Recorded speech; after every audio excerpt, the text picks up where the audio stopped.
আবু বকরকে একদিন রাসূল ডাক দিলেন, ও আবু বকর, যে কোনো সময় হিজরতের ডাক আসতে পারে, তুমি প্রস্তুত থাকিও। সেদিন থেকে আবু বকর রাদিয়াল্লাহু তাআলা আনহু প্রতিদিন হিজরতের অপেক্ষা করে কখন আল্লাহ রসুল আসবে। একদিন হঠাৎ করে আল্লাহ রসুল 6 মাস পরে, বলেন কয় মাস পরে, আল্লাহর হাবিব পয়গম্বর বিশ্ব নবী একদিন হঠাৎ করে রাতের বেলায় আবু বকরের ঘরের মধ্যে নক করলেন। একবার মাত্র নক করার সাথে সাথে আবু বকর দরজা খুলে দিলেন, ওপেন করে দিলেন। দরজা যখন খুলে দিলেন, পয়গম্বর আরবী বিশ্ব নবী আবু বকরের দিকে তাকিয়ে রইলেন। আবু বকরের দিকে মায়ার দৃষ্টিতে তাকাইলেন, বলতেছে, আবু বকর, আমি তোমাকে জোরে ডাক দেই নাই, সামান্য একবার নক করেছি, আর সঙ্গে সঙ্গে তুমি দরজা ওপেন করে দিলা, খুলে দিলা। আবু বকর, তুমি কি ঘুমাও নাই? আবু বকর রাদিয়াল্লাহু তাআলা আনহু বলতেছে, ইয়া রাসূলুল্লাহ, আমি আবু বকর তো আজকে শুধু ঘুমাই না, আজকে থেকে আপনি যেদিন থেকে বলেছেন তোমাকে হিজরত করতে হবে, আজ থেকে 6 মাস পর্যন্ত বিছনার মধ্যে আমার পিঠ লাগাই না।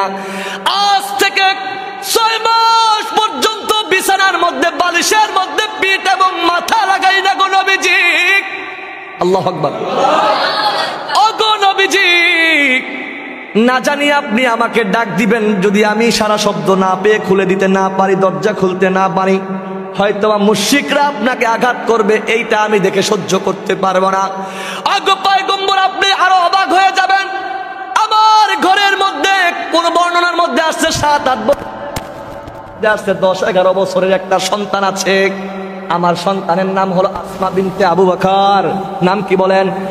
আসমা বিনতে আবু বকর, আমার কলিজার টুকরা সন্তান।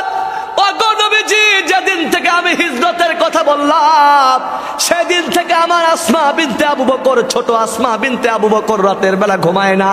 আল্লাহু আকবার।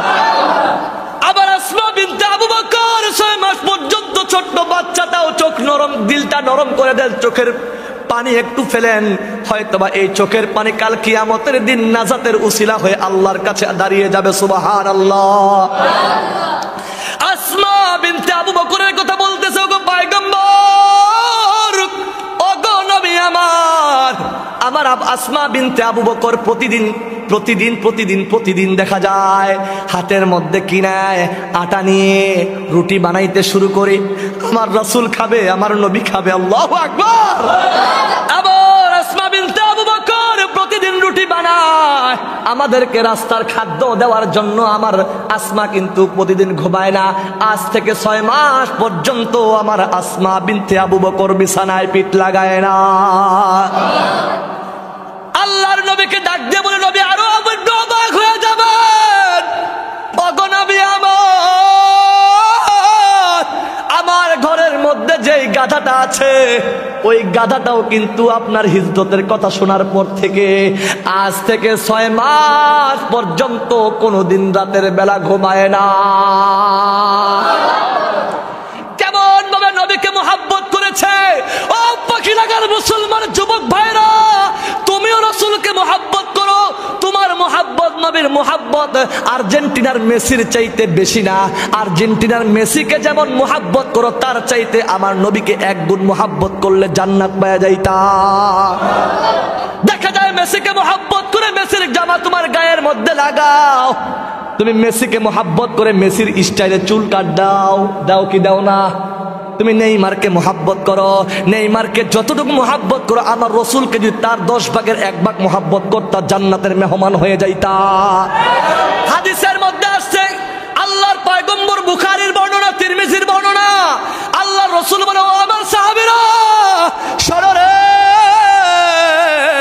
তোমরা এমন একটা যুগ পেয়েছ, যেই যুগের মধ্যে কোনো আমলের 1/10 যদি মেনে নাও, 10 ভাগের 1 ভাগ, তোমরা 9 ভাগ মানছো, 1 ভাগ যদি ছেড়ে দাও, তাহলে তোমরা হালাক, ধ্বংস হয়ে যাবা। আল্লাহ রাসূল সাল্লাল্লাহু আলাইহি ওয়াসাল্লাম বলেন, ও আমার সাহাবীরা, তোমরা এমন একটা যুগ পেয়েছো যেই যুগে কোনো আমলের 10 ভাগের 9 ভাগ করলে 1 ভাগ ছেড়ে দিলে ধ্বংস হয়ে যাবা।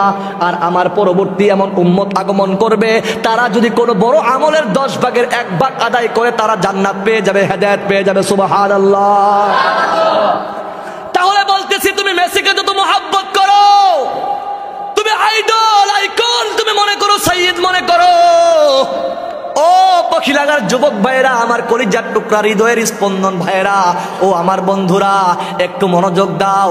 তুমি যদি তার 10 ভাগের 1 ভাগ আমার রসুলের মুহাব্বত নিয়ে মুখের মধ্যে দাঁড়িয়ে আনতা, ওয়াল্লাহি আল্লাহর কসম করে বলতে, এই মুহাব্বত দাঁড়িয়ে মুহাব্বত যদি রাসূলকে কেন্দ্র করে হয়, খোদার কসম করে বলি কিয়ামতের দিন রসুলের সুপারিশ তোমার জন্য প্রযোজ্য হয়ে যাবে। জোরে কয় না সুবহানাল্লাহ। কারণ কি? কারণ কি? আল্লাহ রসুল বলেন, যদি কোনো ব্যক্তি একটা সুন্নতকে জিন্দা করে, মান তামাসসাকা বিসুন্নতি ইনদা ফাসাদা উম্মতি ফালাহু আজরু মিআতু শাহিদ, যদি কোনো ব্যক্তি কোনো একটা পরিত্যক্ত সুন্নত যেটা আর রাখা হয় নাই, পালন করা হয় না, এমন একটা সুন্নতকে যদি কোনো ব্যক্তি জিন্দা করে, তার আমল নামার মধ্যে 100 শহীদের সওয়াব দান করা হয়।